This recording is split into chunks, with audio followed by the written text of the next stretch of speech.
අදත් ඔබව සාදරයෙන් පිළිගන්නවා. අපේ ශරීරයට අවශ්‍ය හැමදේම ලබා දීලා අපේ ශරීරයේ නිරෝගීව තියාගන්න අපි හැමෝම මහන්සි වෙනව නේද? ඉතින් ලෙඩ රෝග වලින් ආරක්ෂා වීම ඒවට ප්‍රතිකාර කිරීමට වඩා ඉතාමත් වැදගත්. අද මම කතා කරන්නේ අපි හැමෝටම වැදගත් වෙන මාතෘකාවක් වන විටමින් D පිළිබඳව. අපිට විටමින් D ලැබෙන්නේ කොහොමද? සහ විටමින් D ඌනතාවය නිසා අපට ඇතිවන ලෙඩ රෝග මොනවද ගැන අද මම කතා කරනවා. වීඩියෝ එක අවසන් වෙනකන් රැඳී ඉන්න. වර්තමානයේ වෙනකොට ලෝක ජනගහනයෙන් 50% පමණ මෙම විටමින් D ඌනතාවයට ගොදුරු වෙලා තියෙනවා කියලා හොයාගෙන තියෙනවා. මේ විටමින් D ස්වභාවිකවම අපේ ශරීරයේ නිෂ්පාදනය වෙනවා වගේම ආහාර මගිනුත් අපට ලබා ගන්න පුළුවන්.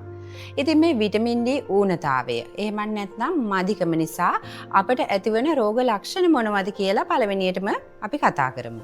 අස්ථි සහ මාංශ පේශීවල වේදනාව, සන්ධි ආශ්‍රිත වේදනාව විටමින් D ඌනතාවය නිසා ප්‍රධාන වශයෙන්ම සිද්ධ වෙනවා. මෙම විටමින් D ඌනතාවය අස්ථි සහ මාංශ පේශීන් වලට ඍජුවම බලපානවා. ඔයාලට දීර්ඝකාලීන අස්ථි වේදනාවක් තියෙනවා නම්, සුව නොවන අස්ථි වේදනාවක් තියෙනවා නම්, ඔයාලගේ රුධිරයේ තියෙන විටමින් D ප්‍රමාණය පරීක්ෂා කර බලා ගැනීම ඉතාමත් වැදගත් වෙනවා. ආහාර අරුචිය. ආහාර රුචිය ඇති කරන හෝමෝනියත් සමග අඩු විටමින් D තත්ත්වය ඍජුවම බැඳී පවතිනවා. ඔයාලට කිසිදු රෝගාබාධයක් නැතුව ආහාර රුචිය අඩුයි නම් ඒකට විටමින් D අඩුකම බලපාන්න පුළුවන්. අධික වෙහෙසකාරී බව. ඔයාලා අධික වෙහෙසකාරී කර්තව්‍යයක් කළේ නැතත් ඔබේ ශරීරයට අධික වෙහෙසකාරී බවක් දැනෙනවා නම් ඔබේ ශරීරයේ විටමින් D අඩුකම මේකට හේතුවක් වෙන්න පුළුවන්. ඒ වගේම සම ආශ්‍රිත කොටස් අලුත් වැඩියා කිරීම සඳහාත් විටමින් D උපකාරී වෙනවා. ඔයාලගේ සම ආශ්‍රිතව තුවාලයක් ඇති වුණොත් ඒක සුවවීමට දිගු කාලයක් ගත වෙනවා නම් ඔබගේ ශරීරයේ විටමින් D ඌනතාවයක් තිබෙන්න පුළුවන්. හිසකෙස් අධික ලෙස වැටීම සහ සමෙහි මලානික බවක් ඇති වෙන්න පුළුවන්. අපේ ශරීරයේ කැල්සියම් මට්ටමට මෙම විටමින් D ඍජුවම බලපානවා. ඒක නිසා විටමින් D ඌනතාවයක් ඇති වුණොත් එයින් අපේ හිසකෙස් වැටීම සහ සමෙහි මලානික බව ඇතිවීමට ඒක හේතුවක් වෙනවා. ඒ වගේම තමා නින්දට බාධා ඇති වෙනවා. අපිට අධික විදිහට කේන්ති යාම සිද්ධ වෙනවා. ඉතින් මේ අපේ අඩු විටමින් D තත්ත්වය නිසා අපේ ශරීරයේ කෝටිසෝල් කියන හෝමෝනයේ ශ්‍රාවය වීම ඉහළ යනවා.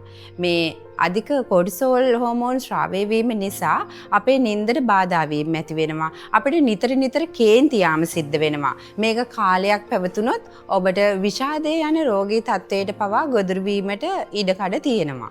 ඒ වගේම තමා විටමින් D ඌනතාවය අපේ ශරීරයේ දීර්ඝ කාලයක් පැවතුනොත් අපට අධිරුධිර පීඩනය, හෘදයාබාධ, දියවැඩියාව, ඇදුම, පිළිකා වගේ රෝගී තත්ත්ව ඇති වෙන්න පුළුවන්. මෙහිදී පිළිකා ගැන කතා කරනකොට කාන්තාවන්ට විශාල වශයෙන් පියවරු පිළිකාද, පුරුෂයන්ට ප්‍රොස්ටේට් ග්‍රන්ථිය ආශ්‍රිත පිළිකාද ඇති වෙන්න පුළුවන්.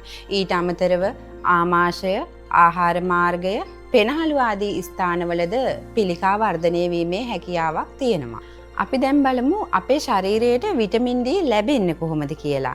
මම කලිනුත් සඳහන් කරා වගේම අපේ ශරීරය තුළ ස්වභාවිකවම විටමින් D නිෂ්පාදනය වෙනවා.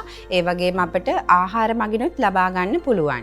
ඉතින් අපේ ශරීරයේ ස්වභාවිකවම විටමින් D නිෂ්පාදනය වෙන්න නම් අපි සූර්යාලෝකයට නිරාවරණය වෙන්න ඕනේ.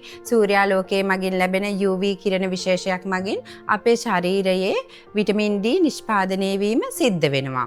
මෙහිදී උදේ 10ත් හවස 3ත් අතර කාලයේදී තමයි අපි හිරු එළියට නිරාවරණය වීම සිද්ධ වෙන්න ඕනේ.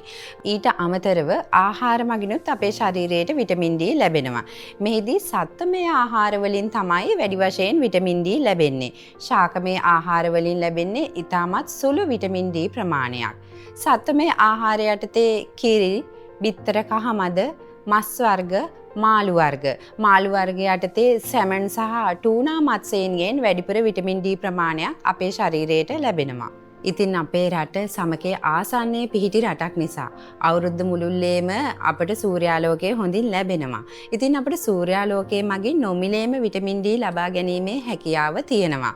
ඉතින් ඔයාලා දෛනිකව ලබා ගන්නා කෑම පිළිබඳව සැලකිලිමත් වෙන්න, ඒ වගේම දෛනිකව සූර්යාලෝකයට නිරාවරණය වීම පිළිබඳව සැලකිලිමත් වීමෙන් මෙම විටමින් D ඌනතාවයෙන් ඔබ ආරක්ෂා වෙන්න. ඒ වගේම මම කලින් සඳහන් කරපු රෝග ලක්ෂණ ඔබට තිබෙනවා නම් ඔබ වෛද්‍යවරයෙකු හමු වෙලා ඔබගේ රුධිරගත විටමින් D ප්‍රමාණය පරීක්ෂා කර බලා ගැනීම ඉතාමත් වැදගත් වෙනවා. ඉතින් අවසාන වශයෙන් කියන්න ඕනේ අද වෙළඳපොලේ විටමින් D සප්ලිමන්ට් තියෙනවා. ඉතින් ඔබට අනිත් විටමින් වර්ග වගේ මේ විටමින් D සප්ලිමන්ට් හිතුමතේට භාවිතා කරන්න බෑ.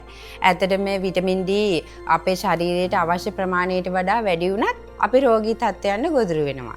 ඉතින් ඔබට විටමින් D ඌනතාවයක් තියෙනවා නම් ඔබගේ රුධිර පරීක්ෂා කර බැලීමෙන් පසුව ඔබගේ විටමින් D ඌනතාවයක් තියෙනවා කියලා තහවුරු වුණොත් ඔබගේ වෛද්‍යවරයා නිර්දේශ කරන සප්ලිමන්ට් එකක් ඒ මාත්‍රාවට අනුව භාවිතා කරන්න සැලකිලිමත් වෙන්න. ඉතින් අද වීඩියෝ එකනොත් ඕගොල්ලෝ නොදන්න මොනයම් හෝ කාරණයක් දැනගන්න ඇති කියලා මම විශ්වාස කරනවා. අපි ඊළඟ වීඩියෝ එකෙන් ආයෙත් හමු වෙමු. ඔයාලා සියලු දෙනාටම නිරෝගී දිවියක්.